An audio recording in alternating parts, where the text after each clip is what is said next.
लोक अपवाद से, निंदा से, कुमंत्रणा से अपनी आने वाली पीढ़ी तक की रक्षा नहीं कर पाओगे।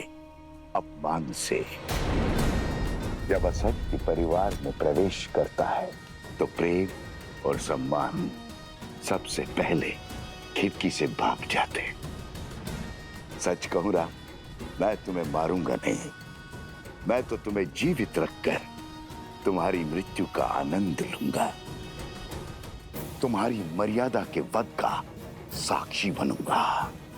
जब पूरा विश्व एक सुर, एक राग में बोलेगा कि राम की सीता दूषित है, अपवित्र है, चरित्रहीन है।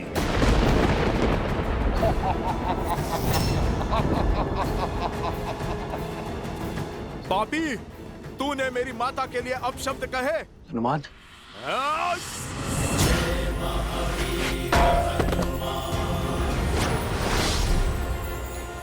बहुत हुआ तेरा छल, अब तू देखेगा सीता माता के पुत्र का बल। तेरा इसी क्षण अंत कर दूंगा मैं, तेरे लोक अपराध का, तेरे भ्रम और तेरे असत्य का। या तो तुम महाबोले हो या महामूर्ख हो वानर। इतना भी नहीं जानते, असत्य को जितनी ऊंचाई दोगे वो उतना ही बलवान होता है, उतना ही शीघ्रता से फैलता है स्वयं। राघव की पत्नी दूषित है, दूषित है, दूषित है। राघव की पत्नी दूषित है, दूषित है, दूषित है।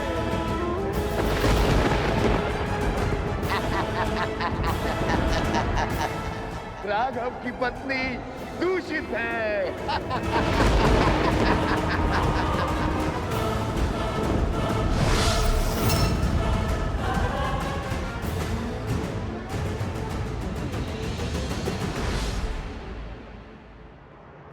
सीते,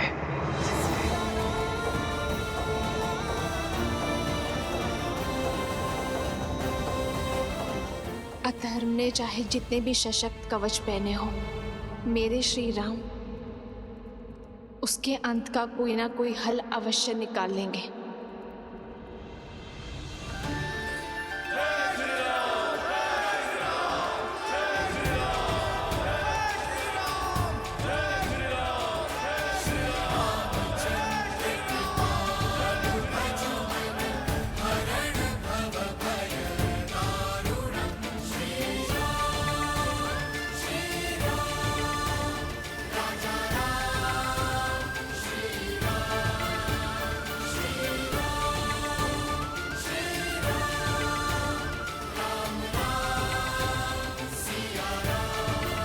सामर्थ्य की जय जयकार होती है क्या भैया? हाँ, अन्यथा जो हुआ है उसके बाद राम सिया के जय जयकार के योग्य है क्या? जिस राम राज्य की कल्पना सारा संसार कर रहा है, वो अयोध्या में कभी स्थापित नहीं होगा। राम, तुम्हारे मंत्रियों और अधिकारियों में लोभ और लालच भर दूंगा, परिवार को ईर्ष्या और द्वेष दे दूंगा, राज्य में विद्रोह उत्पन्न करूंगा। हनुमान, ध्यान रहे, सहस्त्रमुख का उल्लेख अयोध्या में किसी के आगे नहीं होना चाहिए। पर प्रभु, प्रजा को सावधान करने की आवश्यकता है। जानता हूं हनुमान, किंतु युद्ध में विजय के पश्चात प्रजा और सेना केवल उत्सव की कामना करते हैं, अवसाद की नहीं।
वैसे तो राम ने कई युद्ध जीते हैं, लेकिन ये राजा राम की पहली विजय है। माता, आपको देखना चाहिए था कैसे भैया ने उस दुष्ट भास्करण का वध किया। ना वो धरती पर था और ना ही वायु में। हनुमान जी के सहयोग के कारण। हनुमान जी ने इस युद्ध में भले ही सैनिक ना बनकर, परंतु भैया का सेवक बनकर अपना पूर्ण योगदान दिया है। उनके बिना ये विजय संभव नहीं थी, है ना भैया? इतना विनम्र मत बनो लक्ष्मण। मेरी वीरता की गाथा बताने में अपना शौर्य छुपा बैठे। संहार दमन को कितने साहस के साथ मारा है तुमने, और भास्करण का वध करने में अपने प्राण तक दांव पर लगा दिए। ये विजय केवल राजा राम की नहीं, समस्त अयोध्या की है। और अयोध्या इसी प्रकार हर युद्ध को जीतेगी, फिर चाहे वो युद्ध भीतर का हो या बाहर का। राम सिया राम सिया राम सिया राम, राम सिया राम सिया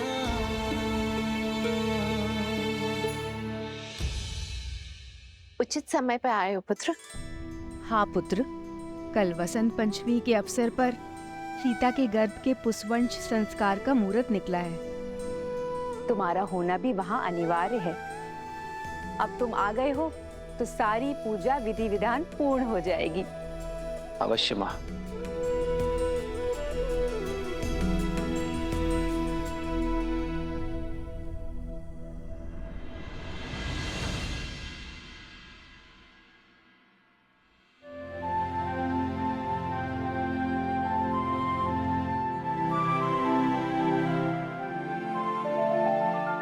चौंकिए मत, आपके ही हैं।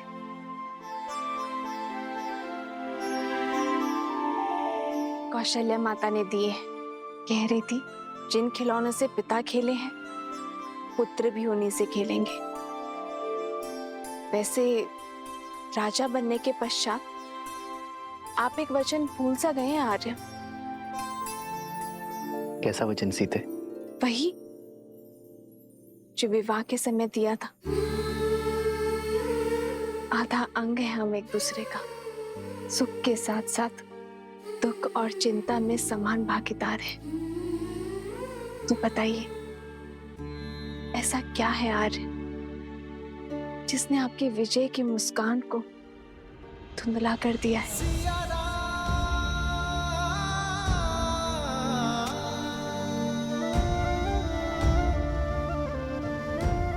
कैसे बताऊं सीते? समय और नियति बहुत बड़ी परीक्षा लेने वाले हैं। आने वाला कल बहुत बड़ी कसौटी है। तो अच्छा है ना आर्य, कसौटी तो स्वर्ण को ही परखती है। आप उस असुरी माया को लेकर चिंतित है ना आर्य? गुरु वशिष्ठ ने बताया मुझे कि किसी असुरी माया की छाया है हमारे राज्य पर, जो प्रजा की सोच और विचारों को दूषित कर रहा है। राम की सीता दूषित है, अपवित्र है, चरित्रहीन है। सोच की शक्ति समझती हूं मैं आर्य। एक बुरा विचार सभी अच्छे विचारों को दुर्बल कर सकता है। यही सत्य आपको व्याकुल कर रहा है ना? गुरुवर ने यह भी बताया कि इस सोच को शास्त्र से नहीं, संस्कार से हराया जा सकता है।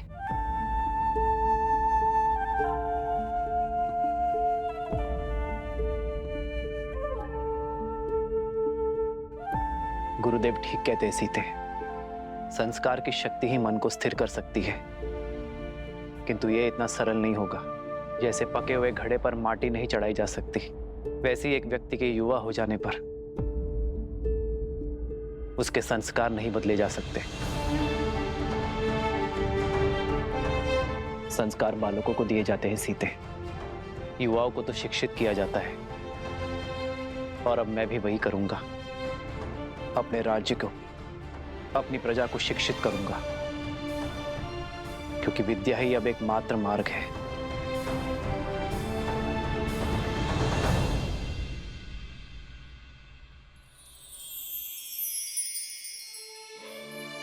मुझे पूरा विश्वास है आप पर आ रहे हैं। जो आपने ठाना है उसे पूरा अवश्य करेंगे।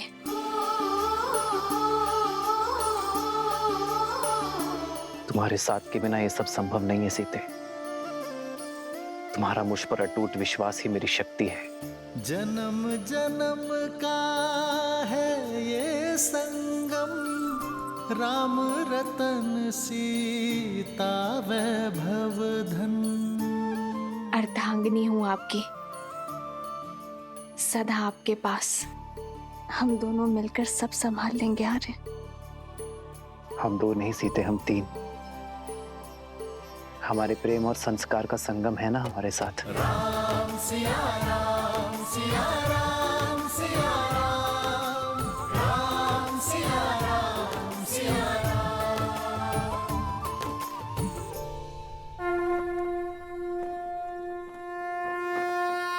ओम अदभ्याः संवृताः पृथ्वी समाश्च विश्वकर्मणाः संवृतताग्रहे।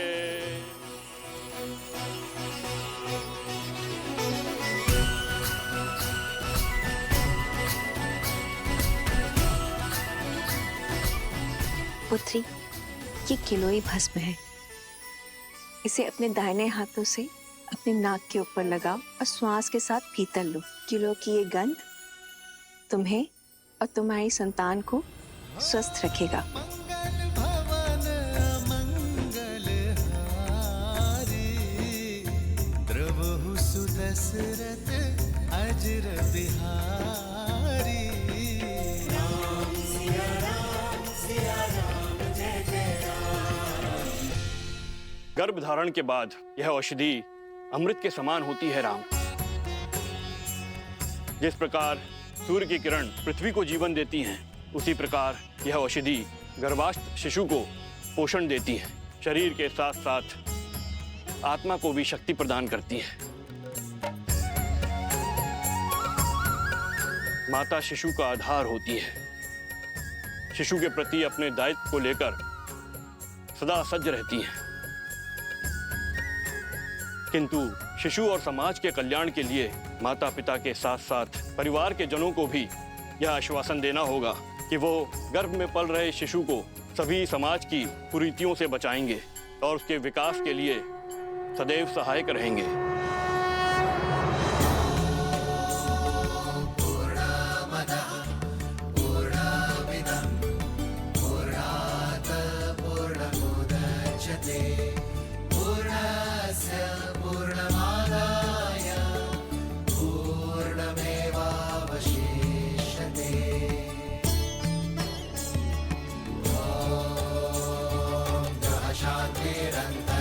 शांति पृथ्वी शांतिरापः शांतिरोषधयः शांतिरेव शांतिः साम शांतिरेधि।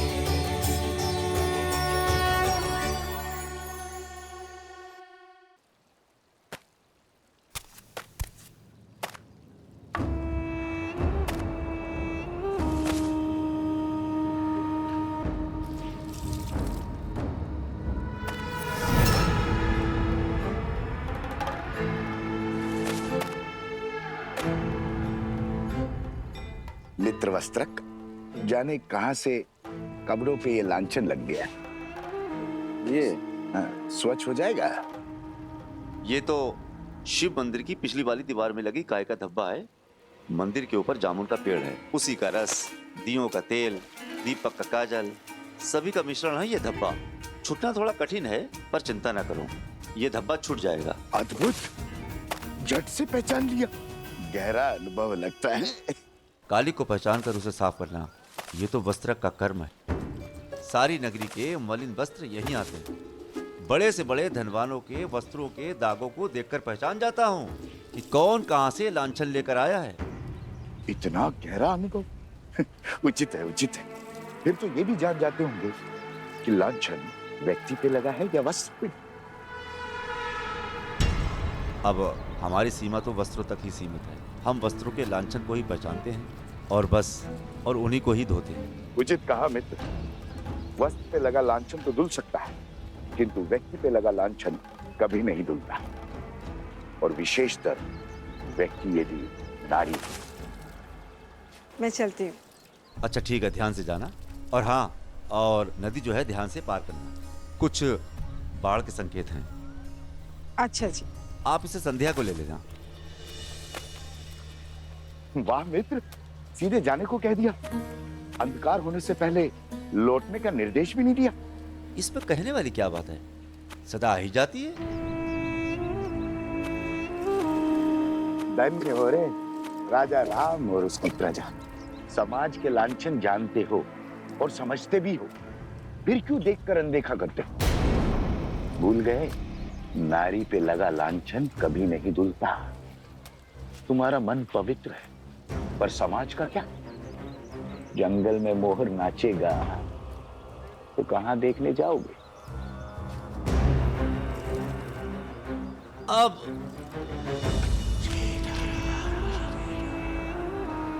अरे ऐसा है, दिन ढलने से पहले आ जाए।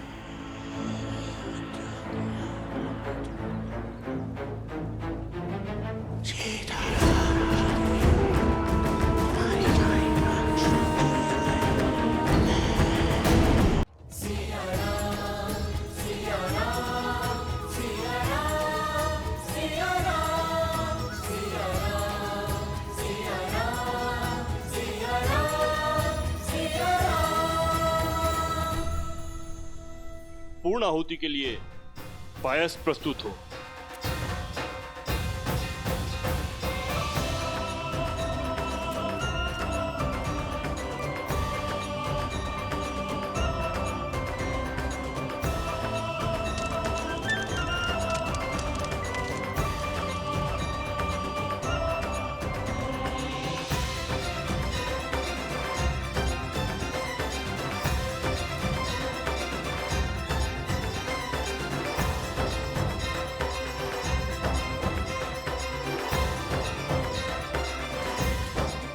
शिशु दीर्घायु और स्वस्थ हो, इस कामना के साथ प्रसाद ग्रहण करें देवी।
ईश्वर गर्भ में पल रहे इस जीवन को आशीष दें और परिवार पर अपनी कृपा सदा बनाए रखें।